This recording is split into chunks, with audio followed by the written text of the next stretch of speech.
পুরো একটা মাস আমাদের আন্দোলনের মধ্যে দিয়ে গেছে, একটা মাসের বেশি। তো এই আন্দোলন সারাক্ষণ টিভি নিয়ে বসে থাকা, খবর দেখা। যেই মানুষ আমি খবর দেখতে বিরক্ত লাগতো, সেই মানুষ সারাক্ষণ খবর নিয়ে বসেছিলাম মোবাইলে, টিভিতে। ইন্টারনেট বন্ধ হয়ে যাওয়ার সময় মোবাইল টিভিতে দেখছি।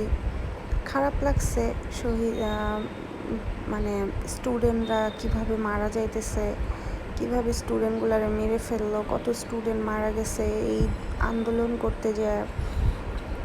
তো আল্লাহর কাছে এতটুকুই দোয়া যেন তারা বেহেশত নসিব, তাদেরকে আল্লাহ বেহেশত নসিব করে।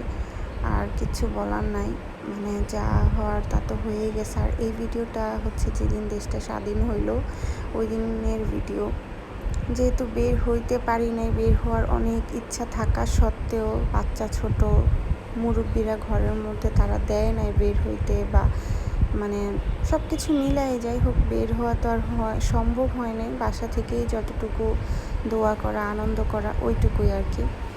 তো এই দিন হচ্ছে বৃষ্টি হইতেছিল, আর মন আসলে কোনো দিক দিয়ে কারোরই ভালো না।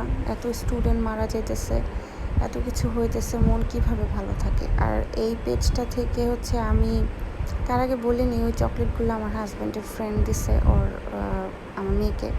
আর এই পেজটা থেকে আমি এই অর্ডারগুলো করছিলাম প্রায় আন্দোলনের আগেই। তো আসছে আন্দোলনের মাঝখানেই, ভাবি হচ্ছে আমার বাসার পাশেই বাসা, ওনাকে আমি পার্সোনালি চিনি। তো ওনার ছোট্ট একটা পেজ, হ্যান্ডমেড প্রোডাক্ট আর কি।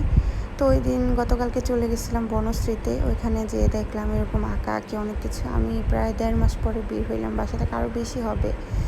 তো এগুলা দেখে আরও বেশি মানে খারাপও লাগতেছিল, আর তার জন্য একটু ভিডিও করে রাখলাম।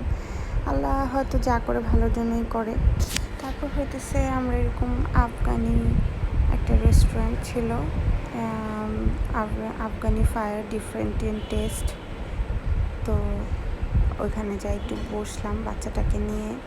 তো এখানকার হালিম, তারপর হচ্ছে কিমা পুরি, চিকেন কিমা, বিফ কিমা আর বিফ হালিম অনেক মজা আলহামদুলিল্লাহ। আমরা মোটামুটি একটু খাইলাম, দেন হচ্ছে আস্তে আস্তে রিক্সা দিয়ে বাসায় চলে আসছি। ওয়েদারটা কত সুন্দর ছিল।